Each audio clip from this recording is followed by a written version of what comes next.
Welcome to the Mindful Musings podcast. Today, we're diving into the fascinating world of memory. How do we form memories? Why do we forget? And what can we do to improve our memory? Join us as we explore the science behind memory, share real-life experiences, and uncover strategies to enhance our ability to remember. The basics of memory.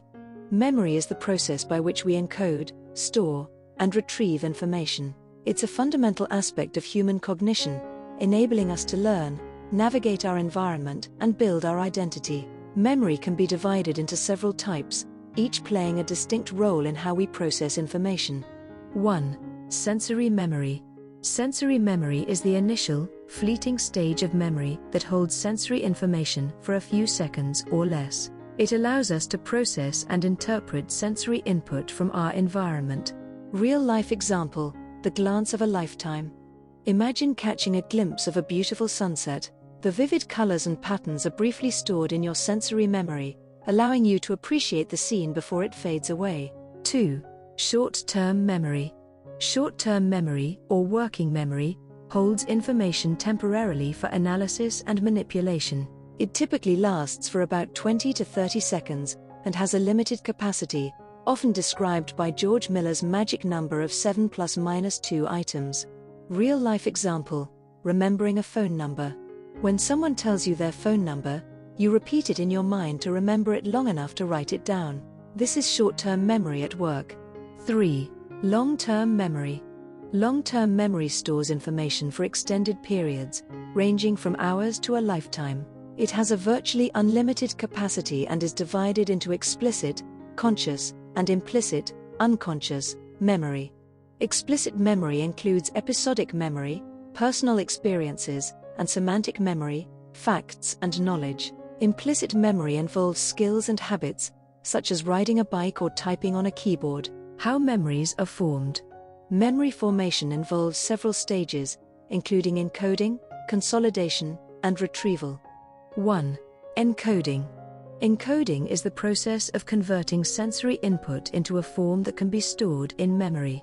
This involves attention and the use of strategies like repetition, association, and visualization. Real-life example: studying for an exam.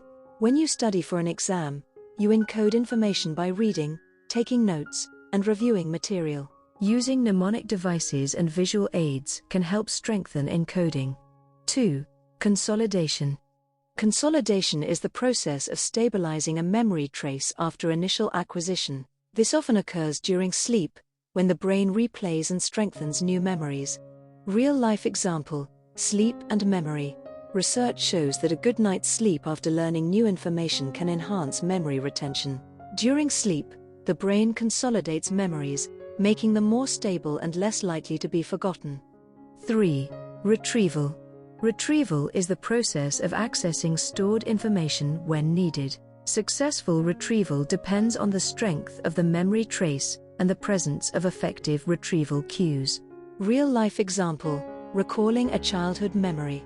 When you smell a familiar scent from your childhood, such as your grandmother's baking, it can trigger the retrieval of vivid memories associated with that scent. Why we forget. Forgetting is a natural part of memory processing, and it can occur for several reasons. 1. Decay theory. Decay theory suggests that memories fade over time if they are not actively maintained or rehearsed. This is especially true for information stored in short-term memory. Real-life example: forgetting names. If you meet someone briefly and don't repeat their name, you may forget it quickly because the memory wasn't consolidated into long-term storage. 2. Interference theory. Interference theory posits that memories can be disrupted by other information.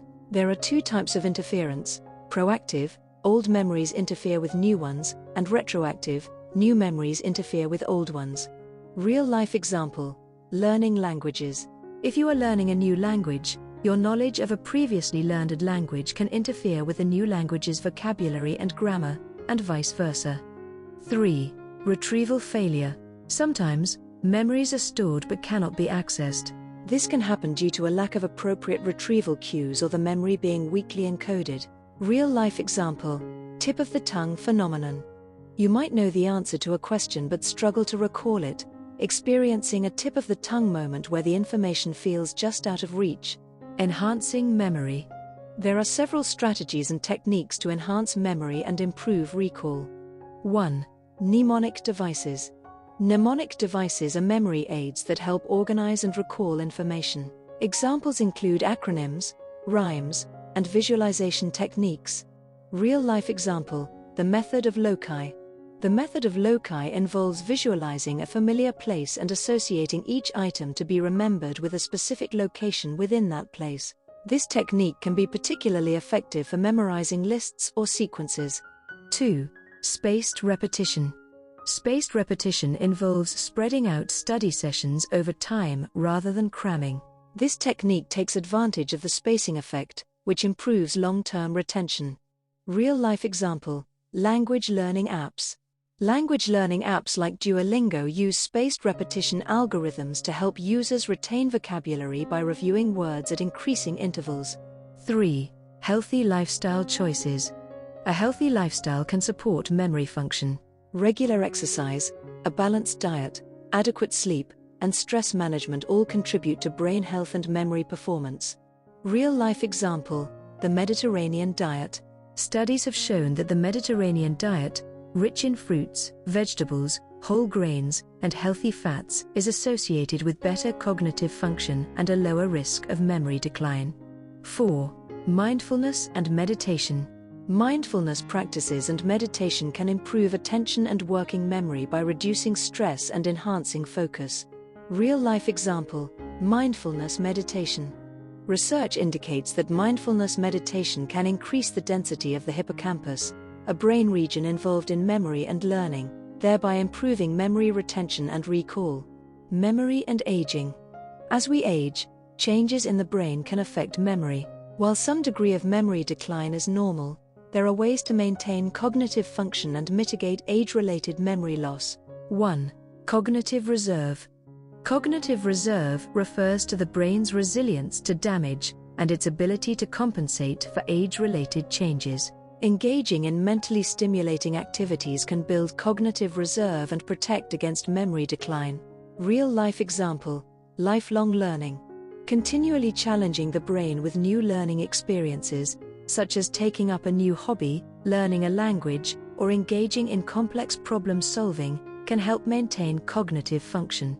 2. Social engagement.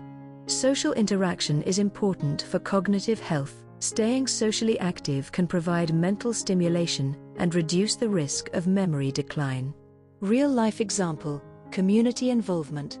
Participating in community activities, volunteering, or joining clubs can provide opportunities for social interaction and mental engagement, supporting memory and overall cognitive health. 3. Physical activity. Regular physical activity is beneficial for brain health. Exercise increases blood flow to the brain and promotes the growth of new neurons, which can enhance memory and cognitive function. Real-life example, aerobic exercise. Aerobic exercises, such as walking, swimming, and cycling, have been shown to improve memory and executive function by promoting neurogenesis and increasing hippocampal volume. Memory disorders. Certain conditions and diseases can impact memory, leading to significant challenges in daily life. Understanding these disorders is crucial for early detection and management. 1. Alzheimer's disease. Alzheimer's disease is a progressive neurodegenerative disorder characterized by memory loss, cognitive decline, and behavioral changes. It primarily affects older adults and is the most common cause of dementia. Real-life example, early symptoms of Alzheimer's. Early symptoms of Alzheimer's may include forgetting recent events, repeating questions, and difficulty performing familiar tasks.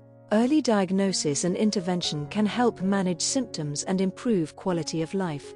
2. Amnesia. Amnesia refers to memory loss due to brain injury, illness, or psychological trauma. It can be temporary or permanent and may affect either short-term or long-term memory. Real-life example, anterograde amnesia. Anterograde amnesia is the inability to form new memories following an injury.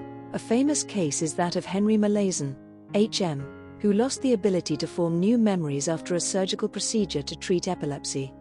3. Post-traumatic stress disorder, PTSD. PTSD is a mental health condition triggered by experiencing or witnessing a traumatic event. It can lead to intrusive memories, flashbacks, and difficulties with memory and concentration. Real-life example: combat veterans. Combat veterans with PTSD may experience vivid flashbacks of traumatic events, disrupting their ability to form new, positive memories and impacting their daily functioning. The future of memory research. Advances in neuroscience and technology are opening new avenues for understanding and enhancing memory. Future research promises to uncover more about the mechanisms of memory and develop innovative treatments for memory disorders. 1. Neuroimaging techniques. Neuroimaging techniques, such as functional MRI, fMRI, and positron emission tomography, PET, allow researchers to study brain activity and identify the neural correlates of memory processes. Real-life example: brain mapping projects. Large-scale brain mapping projects, like the Human Connectome project, aim to create detailed maps of brain connectivity, providing insights into how different regions collaborate to support memory and cognition. 2. Cognitive enhancers. Cognitive enhancers, or nootropics, are substances that may improve memory, focus, and cognitive function. Ongoing research is investigating the safety and efficacy of these compounds. Real-life example: pharmaceutical developments. Pharmaceutical companies are developing drugs aimed at enhancing memory and treating cognitive disorders. Some of these drugs, like cholinesterase inhibitors, are already used to manage symptoms of Alzheimer's disease. 3. Brain-computer interfaces, BCIs. BCIs offer potential for memory enhancement and rehabilitation by enabling direct communication between the brain and external devices. These interfaces could assist individuals with memory impairments and improve cognitive function. Real-life example: memory prosthetics. Researchers are developing memory prosthetics that use electrical stimulation to enhance memory encoding and retrieval. Early studies in animal models and humans show promise for restoring memory function. Conclusion: embracing the power of memory. As we conclude this exploration of memory, it's clear that understanding how we remember and forget is crucial for personal growth, learning, and well-being. Memory shapes our identity, influences our decisions, and connects us to our past. By embracing the science of memory and adopting strategies to enhance it, we can lead richer, more fulfilling lives. Thank you for joining us on this insightful journey into the science of memory. We hope this episode has provided valuable knowledge and practical tools to help you understand and improve your memory. Stay tuned for more captivating explorations into the mysteries of the mind, right here on the Mindful Musings podcast. Until next time, keep learning, remembering, and cherishing the power of memory.